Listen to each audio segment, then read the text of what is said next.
La situation autour du football malien et de l'équipe nationale se détériore de jour en jour, créant un climat de tension extrême et préoccupant. Le mois dernier, des problèmes logistiques importants ont empêché l'équipe nationale malienne de se rendre en Afrique du Sud pour affronter Madagascar dans le cadre des éliminatoires de la Coupe du Monde 2026. Le match, qui s'est soldé par un nul 0-0, a mis en lumière les graves dysfonctionnements au sein de la Fédération malienne de football, FEMAFO. En réponse à ces difficultés, les joueurs internationaux maliens ont publié un communiqué dans lequel ils exprimaient leur mécontentement et menaçaient de se retirer de l'équipe si la situation ne s'améliorait pas de manière significative. La Fédération malienne de football, en réaction à cette menace, a pris une décision drastique en suspendant provisoirement le capitaine de l'équipe, Amari Traoré. Celui-ci était perçu comme le meneur de cette protestation collective. La suspension a été prononcée en raison de son absence à une convocation de l'instance pour fournir des demandes d'explication dans un délai de 48 heures, ce qui a été interprété comme une défiance envers l'autorité de la FEMAFO.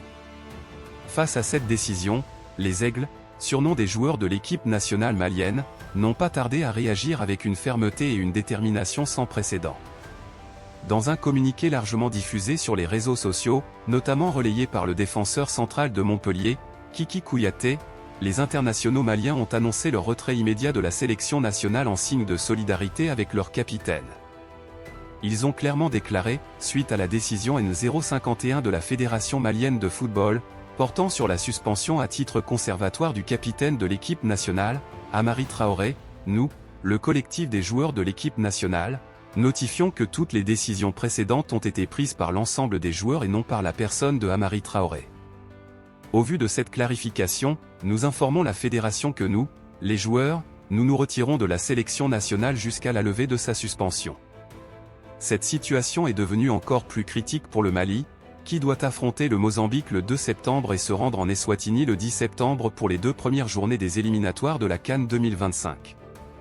Les Aigles ont donc choisi de mettre une pression maximale sur la fédération afin d'obtenir la levée de la suspension de leur capitaine. En l'absence d'une résolution rapide, le Mali pourrait être contraint de se présenter à ces 2 matchs cruciaux avec une équipe B, ce qui diminuerait considérablement leurs chances de qualification et mettrait en péril leur campagne pour la CAN 2025. Les supporters de l'équipe nationale malienne sont extrêmement inquiets, craignant le pire si la situation n'évolue pas favorablement. Il est important de noter que la sélection U23, qui participera aux Jeux Olympiques de Paris 2024 à partir du 24 juillet, n'est pour l'instant pas concernée par ce boycott. Cependant, si le mouvement de protestation venait à s'étendre à tous les internationaux maliens, la situation pourrait devenir encore plus critique pour une FEMAFO déjà sous une énorme pression. Les répercussions de ce conflit interne pourraient avoir des conséquences graves et durables pour le football malien à court et à long terme. Les joueurs et les supporters espèrent un dénouement rapide et favorable, qui permettrait de rétablir la stabilité au sein de l'équipe nationale et de concentrer leurs efforts sur les objectifs sportifs à venir. Un échec à résoudre ce conflit pourrait entraîner une crise profonde au sein du football malien, affectant non seulement les compétitions internationales, mais aussi la cohésion et le moral des joueurs. En parallèle, Patrice Evra, célèbre pour sa carrière footballistique brillante et riche en succès, continue de faire parler de lui, même après avoir pris sa retraite en 2019. Connu pour son franc-parler et son talent à divertir ses abonnés sur les réseaux sociaux, l'ex-international français reste une figure influente dans le monde du football. Cependant, malgré ses efforts pour rester sous les feux des projecteurs pour des raisons positives, il se retrouve aujourd'hui au cœur d'une polémique qu'il aurait préféré éviter. Selon le Parisien, le 9 juillet dernier, Patrice Evra a été condamné à une peine de 12 mois de prison avec sursis probatoire pendant 2 ans pour abandon de famille. Cette décision fait suite aux accusations portées par son épouse, Sandra Evra, qui affirme que l'ancien joueur de Manchester United n'a pas versé 969 000 € de pension alimentaire entre 2021 et 2023. Ces accusations ont été prises très au sérieux par le tribunal correctionnel de Nanterre, qui a statué en faveur de Sandra Evra. En conséquence, Patrice Evra est désormais contraint de payer des centaines de milliers d'euros d'arriérés de pension alimentaire. En plus de cette somme considérable, il doit également verser 6 000 € pour le préjudice moral subi par Sandra Evra, ainsi que pour couvrir les frais de procédure. Cette décision judiciaire a mis en lumière les tensions et les conflits personnels auxquels Evra est confronté. Né à Dakar, Patrice Evra conteste fermement ces accusations. Par le biais de son avocat, il a exprimé son intention de faire appel de cette décision, arguant que les allégations portées contre lui sont injustes et infondées. Il se dit déterminé à prouver son innocence et à rétablir son honneur. Cette affaire, bien que personnelle, a attiré l'attention médiatique, mettant en lumière les défis juridiques et familiaux auxquels peuvent être confrontées les célébrités, même après leur carrière sportive. Cette situation complexe et délicate montre que, malgré ses réussites sur le terrain, Patrice Evra n'est pas à l'abri des problèmes personnels et judiciaires. Les supporters et les observateurs du monde du football suivent de près cette affaire, curieux de voir comment elle se déroulera et quelles seront les répercussions pour l'ancien défenseur.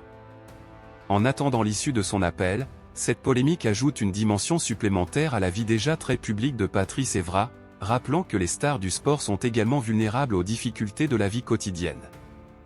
Ainsi, même loin des terrains de football, Patrice Evra reste une figure marquante et controversée, son nom continuant de faire la une des journaux pour des raisons bien différentes de ses exploits sportifs.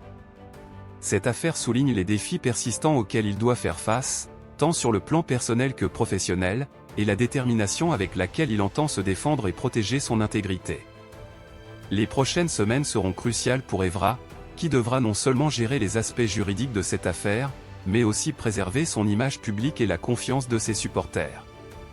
Face à la fermeté inébranlable d'Aurelio De Laurentiis dans les négociations concernant Kvaratskhelia et Victor Osimhen, le Paris Saint-Germain, à la recherche d'un attaquant de classe mondiale, pourrait reconsidérer ses options dans les prochains jours.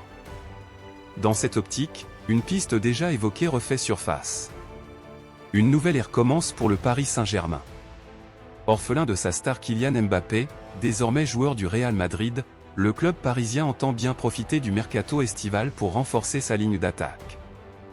Ainsi, les noms de Victor Osimhen et Kvaratskhelia reviennent souvent dans les discussions. Cependant, la fermeté du président de Naples, Aurelio De Laurentiis, complique les affaires du board francilien. Ce samedi, la presse italienne rapporte que les champions de France en titre pourraient explorer une autre piste, déjà envisagée par le passé. En effet, le Corriere dello Sport révèle dans son édition du jour que les champions de France seraient toujours très intéressés par l'idée de recruter Victor Gyökeres, 26 ans. Auteur de 41 buts et 15 passes décisives en 47 matchs, le buteur suédois, 20 sélections, 6 buts, du Sporting CP a grandement contribué au titre de champion d'Hélice et sort d'une saison exceptionnelle. Ce rendement impressionnant attire l'attention des dirigeants parisiens. Régulièrement courtisé à l'étranger, notamment en Premier League où Arsenal le surveille de près, le natif de Stockholm s'était révélé à Coventry en Championship et reste une option financièrement plus intéressante. Ainsi, le média transalpin précise que le droitier des M87 pourrait quitter la formation portugaise contre un chèque de 100 millions d'euros, soit le montant de sa clause libératoire. Une somme que les rouges et bleus semblent prêts à débourser. J'adore être au Sporting. Nous verrons ce qui se passera, je ne peux rien promettre pour le moment. Je suis très heureux ici au Sporting, je suis sous contrat, mais dans le football les choses évoluent toujours rapidement, il faut s'adapter, a déclaré Gyökeres, dont le contrat court jusqu'en juin 2028.